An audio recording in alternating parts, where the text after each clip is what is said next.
got the 70D back from paint, and the painter had somehow opened the sunroof completely and the screen went black at the same time.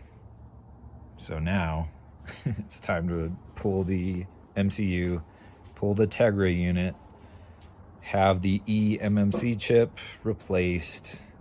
We're also going to have it rooted and get it back and test some functionality. But for now, today's project is just pulling that MCU.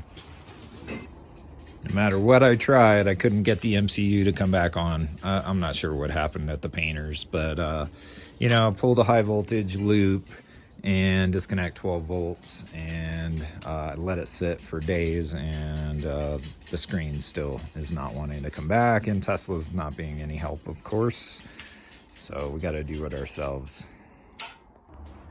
Trying it one more time, and we're at 26% battery. Screen still won't boot up no matter what I do. Pressing scroll wheels and all that good stuff, and we were having troubles with it charging as well, and as you can see, it's not even wanting to charge. It's saying charge complete. I'll move that stuff right away, Nick.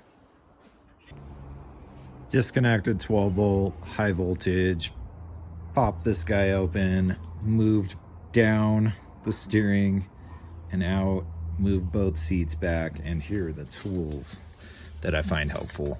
Be nice to have two of these. I'll probably pick up another one, but these are little air pump wedges and various torques, and this guy is a lifesaver, just an electric ratchet.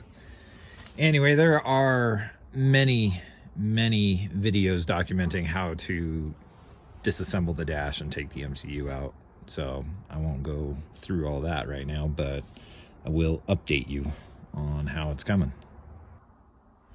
Dash is apart, and now pulling the MCU out. There we go, got the MCU out. Now time to pull the Tegra, and here's the Tegra unit that we need to remove, the Tegra board,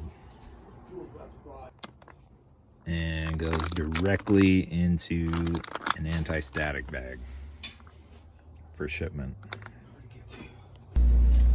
And we're back in so that we can move it around the shop at least. Waiting while systems are powering up. And there we go.